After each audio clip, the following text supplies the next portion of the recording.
Previously on Beauty Within. Previously on Beauty Within. Why are you a dude? Previously on Beauty Within. And then your face is peeling, your whole face is peeling. Your face is peeling. Interesting. It's peeling. I wonder, is yours? Mine is not. Oh, it Yes, it is! Mine is not. Meanwhile, her face is stripping away. Yes. As you can see from that video, Ro and I have definitely had some recent developments of pilling, and I think this is something that we all commonly might have gone through in our skincare routine, Yes. that we see a lot of questions from you guys about as well, and we thought because it's happening to us, why not talk about it? Let's talk about it. And if you're new here, welcome to Beauty Within, where we talk about all things skincare, self-care, and healthy living to find our beauty within. So sometimes that means we talk about things on the inside, outside. Today, it's all about the pilling on the outside. Okay, so like quick story, we've been filming, obviously we film every week, right? And we've been dabbling a little bit into like BB creams and makeup, as well as new skincare coming out. And we realized on both fronts, in terms of new skincare products that we tried within our routine, as well as the after sunscreen and even sunscreen steps, it's caused a little bit of texture in the form of a razor shavings.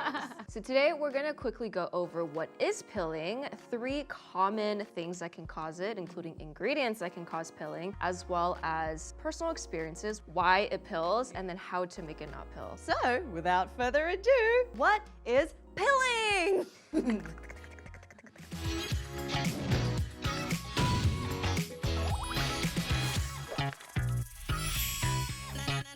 So what is pilling? If you notice the product balling up and sticking to your skin like little clumps of eraser shavings, as Fel just mentioned, this is what pilling is. Pilling can also happen in your makeup steps as well, which not only ruins all your effort that you've put into your skincare, but you're also kind of forced to start over again from the beginning. Seriously, I think that's the worst part, because you're at the end. Yes. It's always at the end, at the moisturizer, sunscreen step, and then you're like, wait a second, now what? Because in terms of thinnest to thickest consistency, that's how we go, right? So you can't go backwards in your skincare routine, so it's like, darn it! Let's wash it all off and start again. So why does this happen? So we dug around and realized it could come down to 3 main things. And these relate to the timing, the product, and the application method. Starting off with, you're applying your skincare a little too quickly than what your skin can handle. So for Ro and me, we have different skin types, right? She has dry combination, Very dry. I have oily, and so the different products you use will absorb at different speeds, as we could tell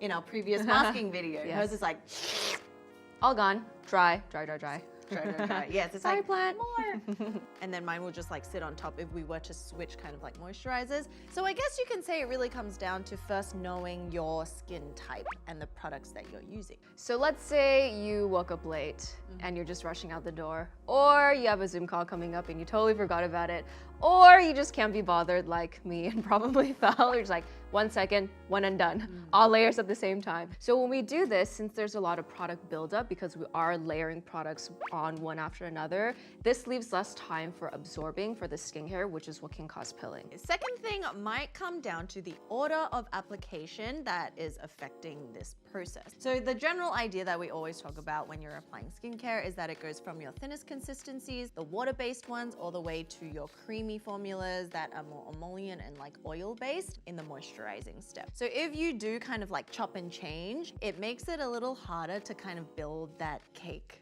that layer of the cake. Because then your sponge gets mixed in with the cream and then it's not clean, and then you have this like weird funkadelic mess on your face. Oh. The reason why we apply from thinnest to thickest is that this allows your skin the time to really absorb the water-based products first before it gets sealed off with thicker and oil-based products. And just remember, these water-based products like your toners, your serums, they are humectants. So it's kind of like you're inserting and injecting all the water first, only to seal it with your occlusives and emollients after. So basis of skincare. The third tip is to familiarize yourself with ingredients, especially ones that could cause pilling and ones that your skin absolutely loves. This is actually something I'm pretty guilty of, because if I use a product and it pills, I just stop using it. So I'm like, I don't have time for you, I don't want to deal with you. But I haven't actually taken a step back to read the label to be like, oh, maybe it's this thing that's causing, or maybe it's this texture that's causing it. So let's talk about the common ingredients that could cause pilling. And just before we get into it, this isn't to say these ingredients are bad, because it does come down to the whole formulation itself and to look at it, you know, like that. But these are just some examples you can look for. So for silicons and dimethicone, these are also known as polymer ingredients. So let's say you just did your whole skincare routine, it's very like water-based, and then you're moving into these like silicone-based products. Maybe it's a primer, or maybe it's kind of like a moisturizer with those priming qualities. You'll probably know what we're talking about. And although silicons can be useful in making the skin look nice and blurred and soft focused, which is why I personally love it for, you know, like softening the look of large pores, their role predominantly acts as a barrier to help prevent moisture from evaporating from your skin. So it's really a good thing. It's like helping kind of, if you're using it with makeup, create a divide between makeup and skin, creating that nice blurring effect. But with that, depending on what you put on beforehand and after, and the formulation of all those products could cause a little bit of pilling. So if you're applying a silicone-based primer on top of a moisturizer or serum that contains dimethicone, all of that is going to sit on the surface of the skin and won't budge. Couple that with rubbing it on when applying, and voila, you got some pilling, or potential pilling. Potential pilling. Because a lot of those moisturizers do have dimethicone, even like Yeah. the gel moisturizers. Yeah. And there's like varying degrees of it too. I would say for the most part, most products that do have silicone or dimethicone, I personally don't like the feeling of it, but it usually doesn't pill for me. Alrighty, moving on to occlusives. Just like silicone, other occlusives that sit on the surface of your skin without absorbing can contribute to pilling. For those who need a refresher, occlusives are ingredients that act as a physical barrier to keep all the moisture in your skin from evaporating into the air, aka transepidermal water loss, our dear friend that we want to prevent from happening. So you can see that all of these ingredients really do come about in the latter stages of your skincare routine, and you never really experience pilling in your toner serum step, right? You don't really pill with water. Yeah. There's no way for water to pill. Yeah.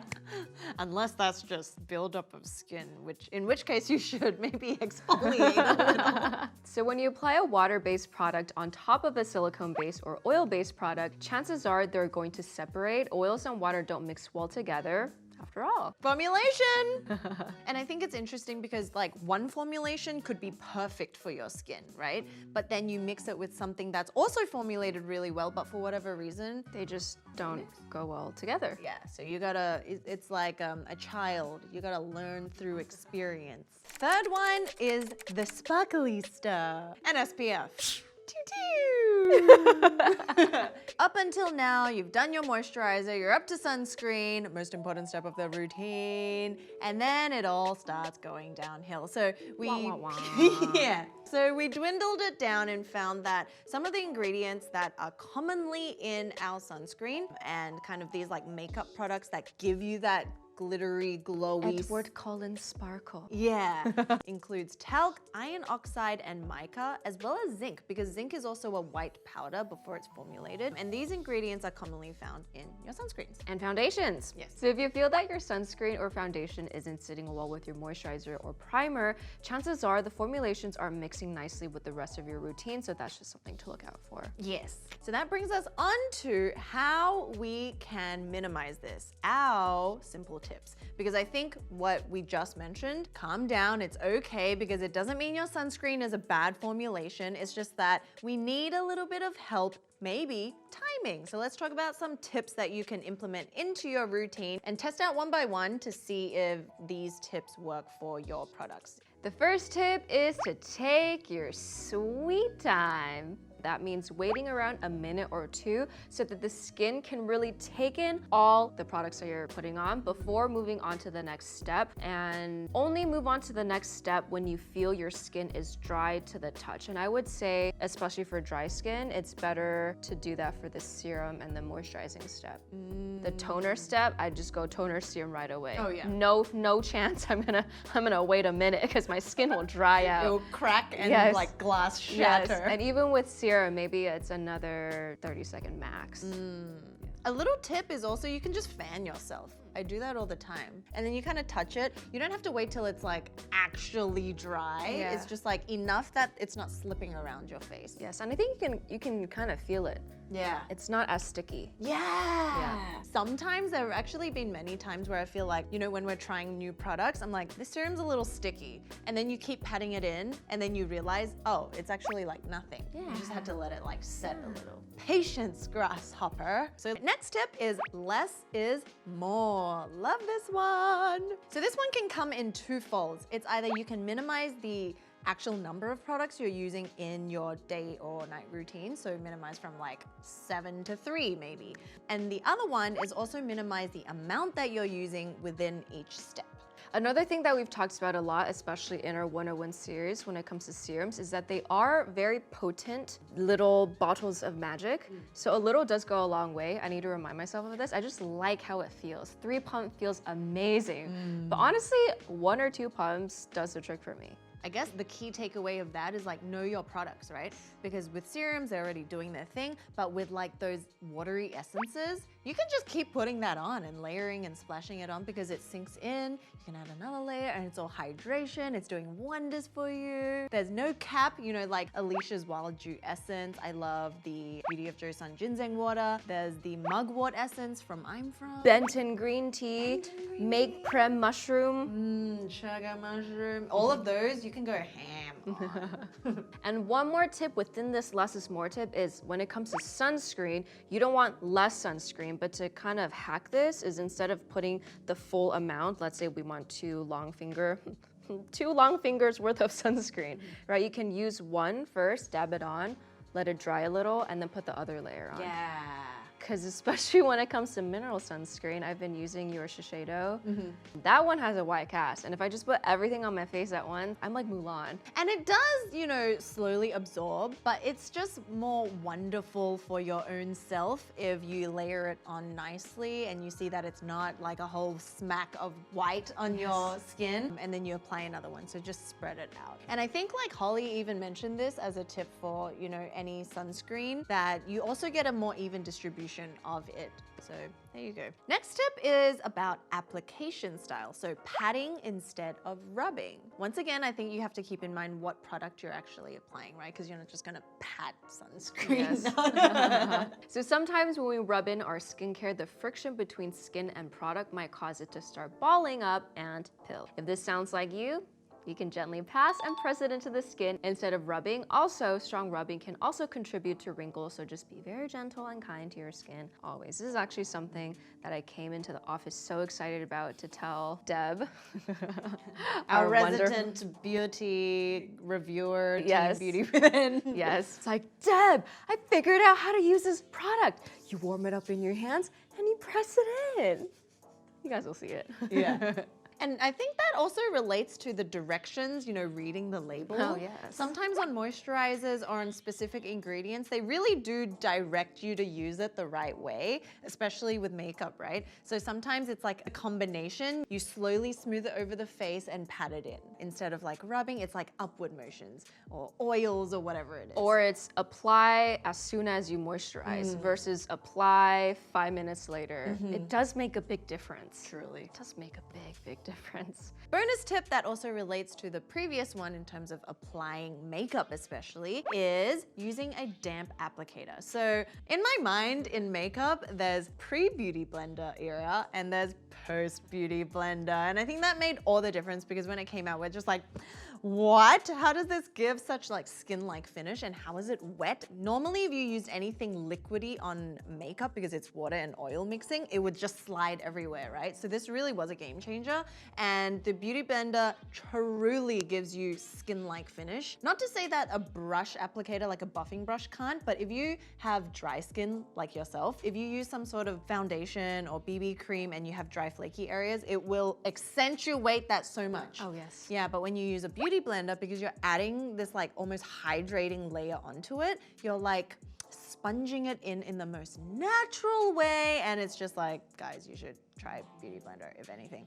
And there's also hacks where you can like reapply sunscreen by applying a little bit of sunscreen on the Beauty Blender and dabbing it. So anyway, I think that is also a patting motion that helps with, you know, slipping and sliding and therefore reducing the potential of it kind of rubbing. Yeah. And the last bonus tip is if you've tried everything we just mentioned and it's still not working, consider some gentle chemical exfoliation or even physical exfoliation of your skin, because it might be dead skin cell buildup. And sometimes when that happens, products won't be able to penetrate and get absorbed into your skin as well, which is why they're sitting on top of your skin, which is why it's pilling, because your skin's like, I want you, but there's a separation between us. I cannot reach you. Yes. It's like Play that the sad wall music in the to Narnia. background. Yeah. The leaves are slowly falling. Yeah, basically the epidermis just needs a little bit of like, And there's like, yeah. Clean those floors, make them nice and shiny again. And you know, you can always go for gentle chemical exfoliants. We love mandelic acid.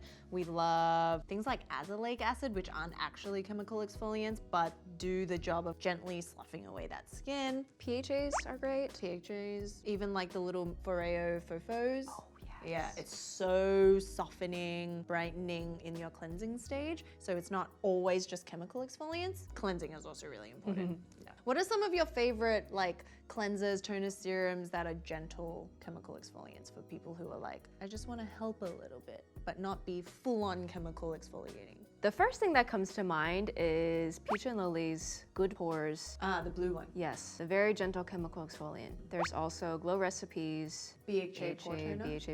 BHA, PHA. Something like that. Yes, those are really good because they're very hydrating. Hope you guys found living vicariously through our experiences a little bit helpful. And just keep in mind that if you do experience it, it's not that the products are bad, it's just, you know, learning how to use it to the best of its ability. Yeah, I think it's like having patience for your skincare babies, to not just push it aside if it didn't work once, which is what I usually do. So I'm saying this more for myself than anyone else. Yes, because sometimes, especially in the morning, you're like trying to get the day started. You don't really have too much time. It starts pilling. You're like, I'm done with you. I don't ever want to see you again. And then you take a step back. You're like, you know what? It's not you. It's me. Let me try again tomorrow and just space it out a little more. Yep. And that's something that we learned this week. Skincare can teach you patience. Skincare does teach us patience. It really does. It's a lifelong relationship. It is. It will be the longest relationship you will ever have in your life. That with yourself. So how have you felt this week or since the last time we talked? How's your heart, Fel? Oh my gosh. So why did you ask that again? One day after filming, I turned to Fel and I was like, hey Fel, how's your heart doing? She's like, what? My heart is what?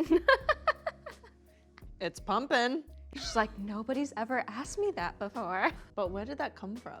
Only we know where our heart's at, and that's what's most important. Because a lot of times we can do and say things that we don't truly mean, or we can say things that we know aren't truly, you know, a reflection of who we are inside.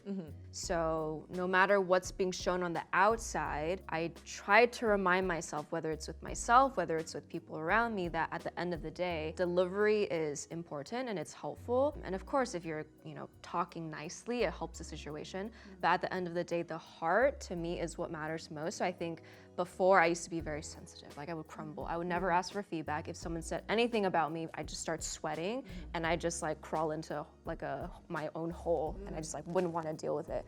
Right? But I think now that I've learned to see things the other way of like, oh, well, maybe they're looking out for me and they're saying this so that I can improve myself and I can better myself. And from that perspective, it's like, yes, seeing things here. It's like an equation. It's like vulnerability and acceptance is progress. Because like as a person, you need to progress, but you need to let down your walls. And I think for both of us and for a lot of people, vulnerability is really hard. So to just keep working that muscle to like give people the benefit of the doubt almost, that they're trying to look out for you, they have the best intentions for you, and you don't always have to have it together. Yeah. Heart. We'll get back to this next time. And with that, hope you guys enjoyed this video on pilling. If you guys have any questions, let us know and we'll try to debunk. See you all next time.